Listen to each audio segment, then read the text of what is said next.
Brought to you by American Pistachios.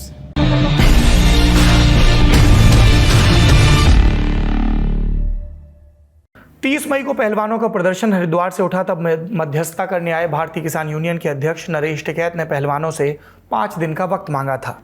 Tikait ने इसके बाद सर्व खाप पंचायत बुलाई थी और खाप पंचायत ने सरकार को हफ्ते भर का अल्टीमेटम दिया था कि अगर बृजभूषण को गिरफ्तार नहीं किया गया तो वो किसान आंदोलन जितना बड़ा आंदोलन फिर से करेंगे। मियाद पूरी होने से ठीक 3 दिन पहले खबर आई कि बृजभूषण के खिलाफ जिस नाबालिग ने मुकदमा दर्ज कराया था उसके पिता ने शिकायत वापस ले ली। अंग्रेजी अखबार इंडियन एक्सप्रेस ने सूत्रों के हवाले से छापा कि 17 साल की पीड़िता ने दंड प्रक्रिया संहिता की धारा 164 के तहत अपने पिता और दादा की मौजूदगी में एक मजिस्ट्रेट के सामने नया बयान दर्ज कराया। इस स्टेटमेंट को न्यायालय के सामने साक्ष्य माना जाएगा। बयान बदलने का दावा बृजभूषण के वकील भी कर रहे हैं। पटियाला डिस्ट्रिक्ट कोर्ट में, Patiala district court trial court है कनॉट प्लेस थाने की, वही हमारा केस था जो संसद मार्ग पर बैठे हुए थे उस पर हटाने के लिए, और उसी कोर्ट में अब ये मामला पहुंचा है। उन्होंने विड्रा किया है अपना 160 CRPC का जो स्टेटमेंट था, जो बयान दिया था, जो कि बहुत महत्वपूर्ण होता है पॉक्सो में, जो पढ़ा जाता कोर्ट में। अब उन्होंने इस आशय के साथ वापस ले लिया है कि हमसे शायद गलत दे दिया गया था, गलत दे दिया है। वो अपने को बचाने के लिए उन्होंने किया है। पीड़िता के साथ क्या क्या हुआ, पिछली FIR में उसके पिता ने विस्तार से बताया था। 10 मई को दर्ज बयान में आरोप लगाए गए थे कि बृजभूषण सिंह ने फोटो खींचने के बहाने उनकी बेटी को जोर से पकड़कर अपनी तरफ खींचा, कंधे को दबाया और फिर अनुचित तरीके से शरीर को छुआ। FIR दर्ज करवाते वक्त पिता का कहना था कि लड़की बहुत परेशान थी, बृजभूषण के कर्म उसे अब तक डराते हैं। हालांकि अब नाबालिग के पिता मीडिया से बात नहीं कर रहे।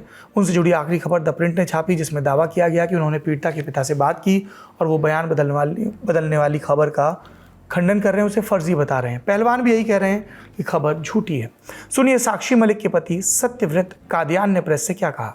दूसरा, हम जैसे जंतर मंतर पे जो घटना हमारे साथ हुई है 28 तारीख को, हमको वहाँ पे ना जाने की परमिशन है।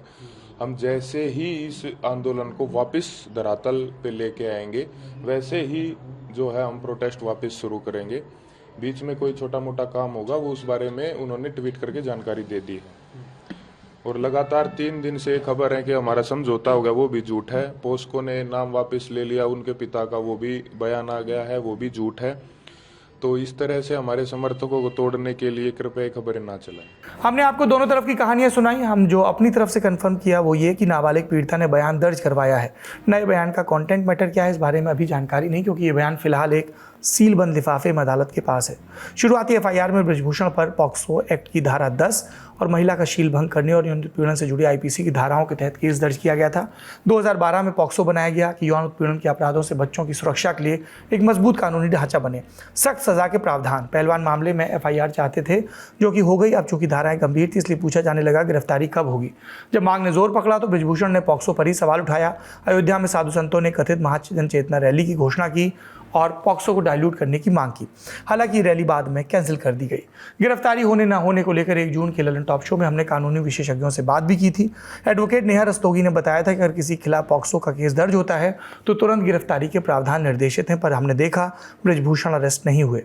अब पीड़िता के एक नए बयान की बात चल रही है, पर चूंकि जानकारी पूरी नहीं तो अभी कहना मुश्किल है कि बदले हुए बयान के बाद क्या पॉक्सो की धाराएं बदलेंगी या उन्हें हटा लिया जाएगा। पॉक्सो पर कंफ्यूजन बना है। इस बीच बीते रोज यानी 5 जून की सुबह खबर उड़ाई गई कि साक्षी मलिक ने प्रदर्शन से दूरी बनाने का फैसला किया, लेकिन फिर साक्षी ने खुद ट्वीट किया, खबर गलत है, ना पीछे हटे ना हटेंगे, पहले की तरह प्रदर्शन में शामिल रहेंगे। बजरंग पूनिया ने भी बाकायदा वीडियो बनाया कि इन अफवाहों का मकसद है प्रदर्शन को तोड़ना। साक्षी मलिक भारतीय रेलवे में खेल अधिकारी, उनके पति सत्यव्रत कादियान, जिन्होंने 2014 के कॉमनवेल्थ खेलों में कुश्ती में सिल्वर जीता, वो भी प्रदर्शनों में शामिल रहे और रेलवे में वरिष्ठ क्लरिकल पद पर हैं। बजरंग पूनिया और विनेश फोगाट भी रेलवे में officer on special duty OSD के रूप में कार्यरत हैं। तीनों 31 मई को अपनी अपनी नौकरी पर लौटे तो सवाल उठने लगे कि क्या पहलवानों का आंदोलन कमजोर पड़ गया। इसे गृह मंत्री अमित शाह के साथ हुई मुलाकात के साथ भी जोड़कर देखा जाने लगा। दरअसल 3 जून को केंद्रीय गृह मंत्री अमित शाह अपने सरकारी निवास पर प्रदर्शनकारी पहलवानों से मिले थे। बजरंग पूनिया और साक्षी मलिक के साथ उनके कुछ कोच भी बैठक में शामिल हुए। इंडिया टुडे की रिपोर्ट के मुताबिक शाह ने पहलवानों के मामले की सही जांच और उचित कार्रवाई का भरोसा दिलाया। पहलवानों ने बृजभूषण को गिरफ्तार करने की मांग उठाई, लेकिन 2 घंटे चली ये बैठक इस बिंदु पर बेनतीजा रही। पहलवानों की माने तो अब भी बृजभूषण गिरफ्तारी की मांग पर वो कायम है, कह रहे हैं नौकरी के साथ आंदोलन जारी रखेंगे। इस मसले पर पॉलिटिकल साइंटिस्ट सुहास पलिशकर ने आज एक आर्टिकल लिखा है कि बतौर समाज हमारे सामने कुछ नैतिक सवाल हैं। क्या हम इस मसले से विचलित हैं?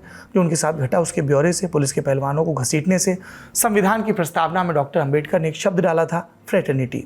ये शब्द पुलिस, प्रशासक, अदालतों और हम पर एक समाज के रूप में बड़ी जिम्मेदारी डालता है कि हमारी राष्ट्रीयता और हमारा संवैधानिक लोकतंत्र, नागरिकों के बीच का जो जुड़ाव है, जिसे कहीं सिस्टरहुड कहा जाता है, कहीं ब्रदरहुड, इस पर कायम है। इसीलिए ये बेहद ज़रूरी है कि ये मामला जल्द से जल्द अपने लॉजिकल कंक्लूजन तक पहुँचे। न्याय सिर्फ प्रक्रिया की बात नहीं होती, न्याय का सिद्धांत कहता है कि ये होना चाहिए और समाज को लगना भी चाहिए कि न्याय हुआ। ऐसे में सरकार की जिम्मेदारी है कि कोई उस पर ये इल्ज़ाम न लगाए कि वो सिर्फ इसलिए कार्रवाई से हिचक रही है कि आरोपी सत्ताधारी पार्टी का सांसद है। जाँच के बाद कौन सही या गलत साबित होगा ये हम नहीं बता सकते, लेकिन जब तक नतीजे हमारे हाथ नहीं आते तब तक सिस्टम फेयर रहे, फेयर लगे, ये सरकार की जिम्मेदारी है। आज का ललन टॉप शो यहीं समाप्त होता है। अपना और अपनों का ख्याल रखिए। शुभ रात्रि।